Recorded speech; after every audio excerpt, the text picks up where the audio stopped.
O TSE proibiu a campanha do Bolsonaro de chamar o Lula de ladrão, por exemplo. A decisão foi de ontem à noite.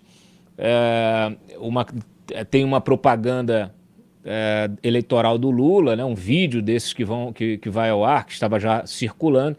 O PT não gostou do Lula estar sendo chamado de corrupto e ladrão, entrou com recurso e o ministro Paulo de Tarso Sanseverino, do TSE, determinou a suspensão imediata da veiculação da propaganda eleitoral, ou seja, está proibido chamar o Lula de corrupto e ladrão, tá?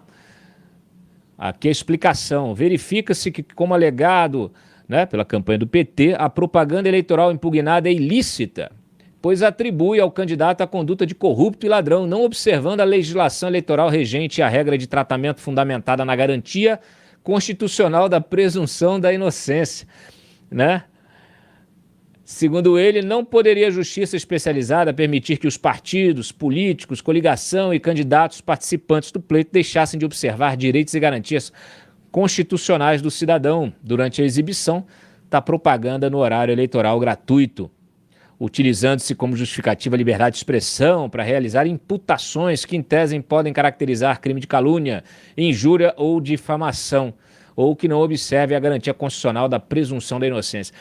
Bom, eu devo lembrar que no CD Talks de sábado, meu podcast, caso você ainda não saiba, né, nós temos agora um programa especial aos sábados, que é um podcast, é uma conversa longa que eu tenho com pessoas relevantes aí da sociedade. A estreia foi no sábado passado com o Marco Aurélio Mello, ex-ministro, tá, do Supremo, que deixou muito claro que o Lula não foi absolvido, ele foi descondenado. Então quem está falando não sou eu, né? Não é o advogado de porta de cadeia, não é o garçom, porque todos nós somos leigos em tese, né? Não entendemos de nada disso aí, vocês não entendem. Agora, um ex-ministro do Supremo acho que entende um pouquinho, né? Ele ficou lá 31 anos no Supremo, ele deve entender um pouquinho. Então, eu prefiro ficar na opinião do ex-ministro Marco Aurélio Mello. O TSE está realmente bem poderoso aí nessa campanha. Ele está sendo acionado sempre, né, por ambas as campanhas, e ele, em alguns momentos, está pesando a mão. Ele hoje, por exemplo, censurou o Brasil Paralelo, produtora Brasil Paralelo, ordenando que ela retire do ar vídeos que contenham críticas ao Lula. Por maioria de votos, os ministros entenderam que o conteúdo não é fake news, mas, olha só que interessante, um caso de desordem informacional que une argumentos verdadeiros para gerar uma conclusão falsa.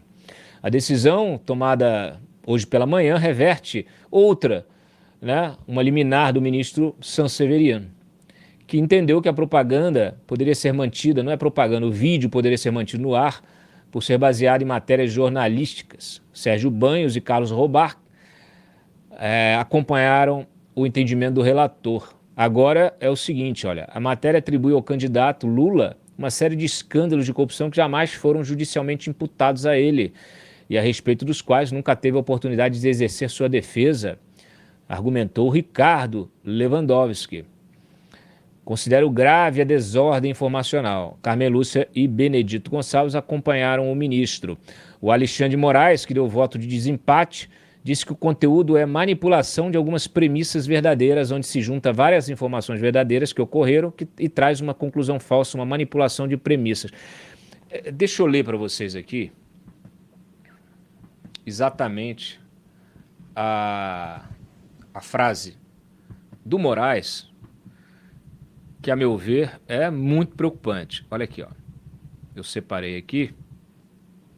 Ó, abre aspas, tá? Nós estamos verificando, a partir do início do segundo turno, duas novas modalidades de desinformação. A primeira é a manipulação de algumas premissas verdadeiras, onde se junta várias informações verdadeiras que ocorreram e traz uma conclusão falsa, uma manipulação de premissas, tá? Isso aí é o que tá, que vocês viram. E a segunda modalidade nova de desinformação é a utilização de mídias tradicionais para se plantar fake news.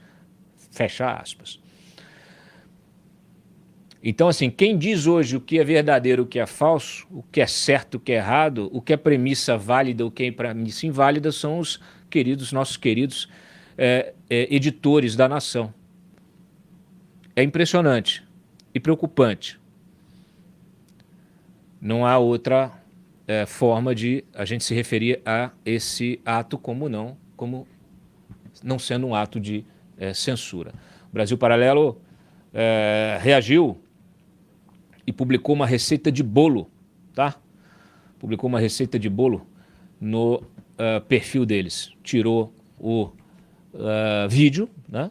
E botou lá, ó, receita de bolo, melhor bolo de cenoura. Vocês gostam? Bolo de cenoura? Ana Maria Braga. Tá bonito esse bolo de cenoura, hein? Nossa, me deu até fome agora, 18h30. Eu me lembrou o momento antagonista gourmet que eu gravei em 2019, quando a gente estava sob censura. Quem me acompanha desde lá viu, né, assistiu. A gente fez uma receita bacana, né, com os camarões flambados, um molho ali, um negócio especial ali, um macarrão.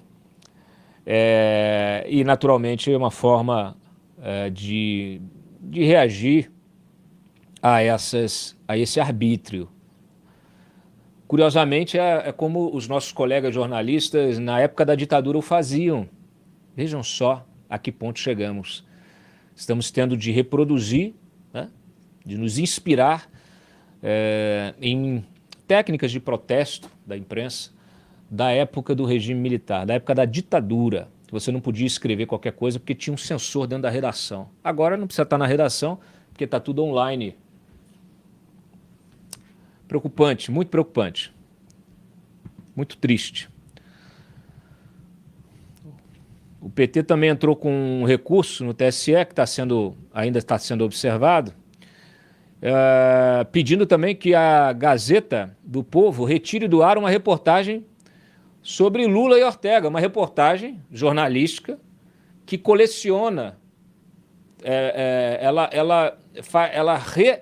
não tem novidade na matéria, a matéria simplesmente ela resume e ela se utiliza de outras reportagens, de informações que são conhecidas, que nunca foram questionadas, de informações oficiais, inclusive por parte do Lula, por parte do Daniel Ortega, que mostram a relação do Daniel Ortega com Lula, do ditador da Nicarágua com o ex-presidente Lula, assim como são conhecidas as relações dele com vários outros ditadores, como o venezuelano Hugo Chávez, falecido, ou o atual Nicolás Maduro, como com o regime dos Castro, Fidel e Raul, lá em Cuba, e várias outras ditaduras africanas. Gente, estão querendo reescrever a história, deletar a história. Não é possível. Não é possível. E depois, esse é o mesmo PT que defende a democracia? Que diz que fez aí uma frente para combater o arbítrio, o autoritarismo, o fascismo?